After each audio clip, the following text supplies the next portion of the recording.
Let's talk tariffs for a moment. All right, strap in. It's going to get wild. We're going to talk a little tariff, econ 101, history. Maybe we'll dive into the Smoot-Hawley tariffs back in the 30s. Um, this is this is a moment where I think it's important uh, to look at the basics because things are getting a little bit feisty on the tariff front. And let me just give you the news on this, and then we'll do a little bit of a deep dive into the analysis. Donald Trump from Truth Social, I'm quoting now, based on Ontario, Canada, placing a 25% tariff on electricity coming into the United States, I've instructed my Secretary of Commerce to add an additional 25% tariff to 50% tariff on all steel and aluminum coming into the United States from Canada, one of the highest tariffing nations anywhere in the world. Okay. So he says this will go into effect tomorrow morning, March 12th. He says Canada must drop their anti American farmer tariff of 250% on various U.S. dairy products. I'll declare a national emergency on electricity within the threatened area. This will allow the U.S. to do what needs to be done to alleviate this abusive threat from Canada. Okay, couple things here. First of all, as we've already established, because this is so important, I understand the economic consensus, such as it exists among economists, is that tariffs are almost like a sales tax, or it's a tax that consumers pay, and it lessens aggregate demand, and so they just say that's bad. They just view tariffs bad. They want total free trade. That's the at least theoretically. The problem with this, and this is why I gave economists a little rough stuff yesterday. The problem with this is um, that there are a lot of tariffs and a lot of protectionist policies in place all over the world already, including with our neighbors, Mexico and Canada. So we're not starting from a place of everything is level. Why are you making it not level with your tariff? This is where we get to reciprocal tariff, right? In the word reciprocal, they're doing this to us, and so we do something in response. If my neighbor Clay hates leaf blowers, and by the way, he is spot on. Leaf blowers drive me insane too. If my neighbor is using a leaf blower super loudly and they won't stop at 7 o'clock at night, 8 o'clock at night, because as we know, this is leaf blower should be a 9 to 5 thing. You shouldn't wake anybody up. You shouldn't keep anybody from going to sleep. Anyway, some of you are going to take issue with that, but you're wrong. If I then start playing loud music, if I start blasting Beethoven over the fence so that they get the hint, I'm not the noise polluter. I'm engaged in a reciprocal act of noise making so that they will stop. Although maybe they'll just love the Beethoven. This is a total digress. You know what? I'll come to this later. I actually experienced something in Nashville when it comes to classical music that I thought was fascinating, but I'll tell you about that in a moment. I don't want to weave too much.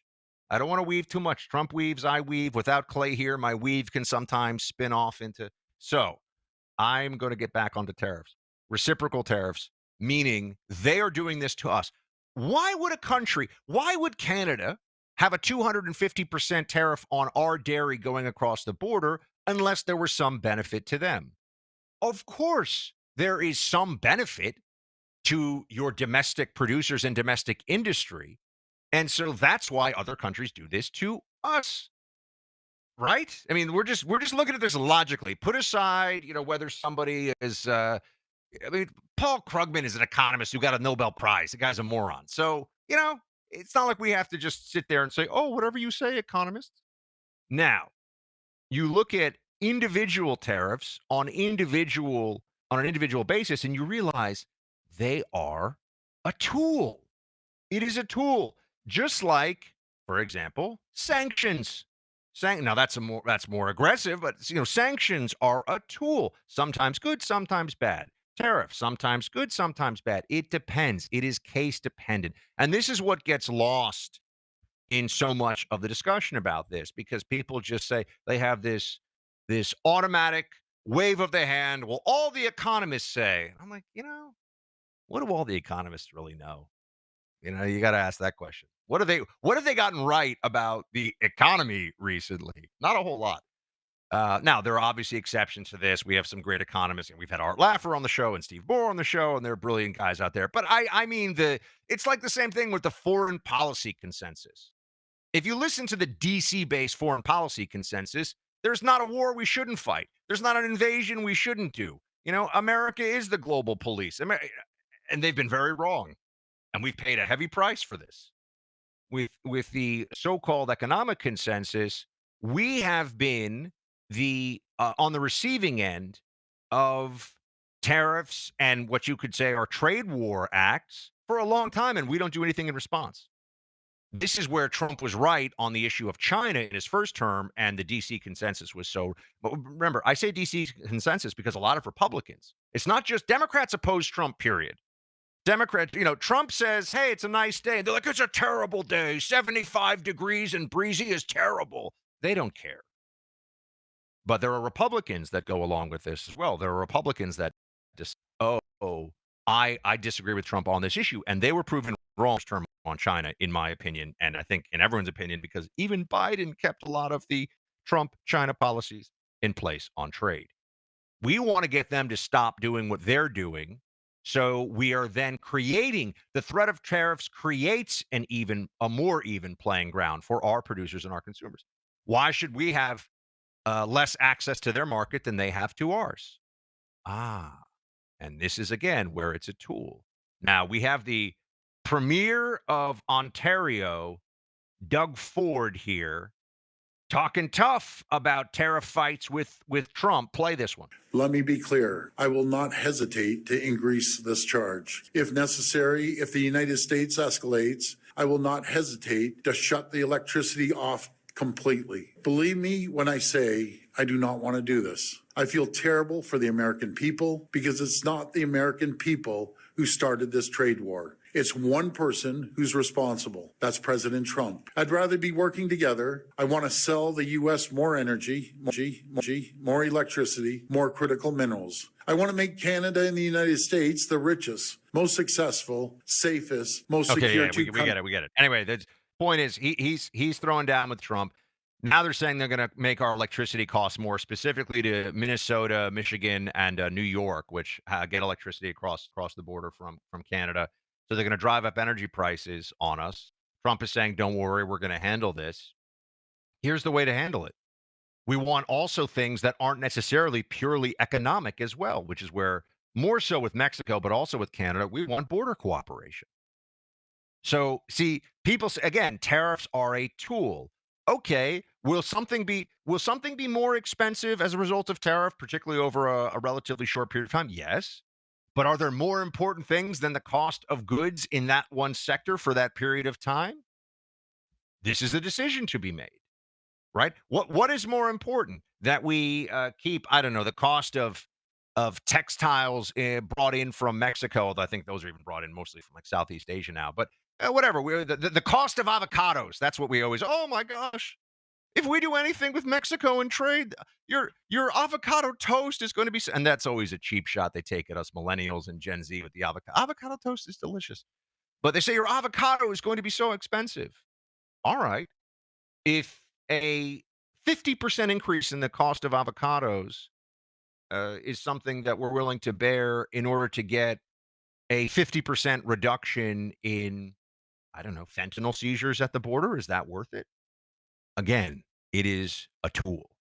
It's something that Trump is using. Did Trump blow up the economy? And this is the other part of this I get to as well. Did Trump blow up the economy in the first administration when he was doing these different maneuvers on trade, when he negotiated the U.S. Canada Mexico agreement? What is the record of Trump on the economy? Phenomenally strong, right? Who knows more than Trump, who has been in a position of leadership, who's been a president in recent memory? No one. No one is better on the economy than Trump, I would say, as president in my lifetime. Better than Bush, better than Obama, obviously better than Biden. I mean, maybe you could go back to Reagan, but there's some things that I would quibble with when it comes to some of, really on immigration with Reagan. That's where we have a departure, more so than on the economy. Nonetheless, I think that Trump has earned the leeway to pursue these paths without people freaking out, at least on our side. The Democrats are going to freak out no matter what.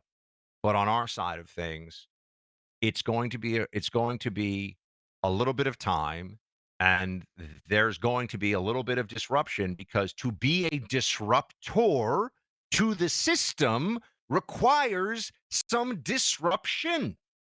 This is very straightforward. You're not going to fix this stuff without there being a little bit of whoa, okay, and there's going to be kicking and screaming from bureaucrats and the deep state and the Democrats and the anti-Trump media that's looking for anything to say that is negative for Trump. So when we talk about tariffs, I just think it's important to put it in the context of one, it's a negotiating tool. Some of these tariffs won't even go into effect. Two, they're reciprocal tariffs. They are in response to, in a lot of cases, tariffs that already exist with other countries. So we're saying, hey, knock that off and we'll knock this off. What's wrong with that? I don't understand why. Why should we say that other countries can punish our access to their markets and punish our producers, but we can't do the same? And then three, sometimes there are things that are more important than an increase in the cost in a certain industry at a certain time. And this is really where I get into the agreement on Mexico with Mexico on border issues. That's a critical U.S. national security and sovereignty interest. It's not just about the price of avocados. So, with that in mind, I understand we don't want things to get crazy. We don't want prices to skyrocket. The Trump administration is sensitive to it. But just remember, the same people who are criticizing this with the most fervor in the media and in the commentariat were the ones who were telling you that Joe Biden was sharp as a tack. Why would you believe now? Why do they have credibility now on this issue? So we give it some time, we let this play out, we let Trump do what he does. Okay? He's got Elon Musk. You got people running around Democrats, Elon Musk is dumb. Anybody who tells you Elon Musk is dumb shouldn't be listened to on anything. And I don't know how they can even tie their own shoes. They shouldn't be listened to on a single issue, period, full stop. All right, we've got very smart people. I do not have concerns, especially on the the economic and budget cutting side of this administration. You have an all-star team that has been assembled.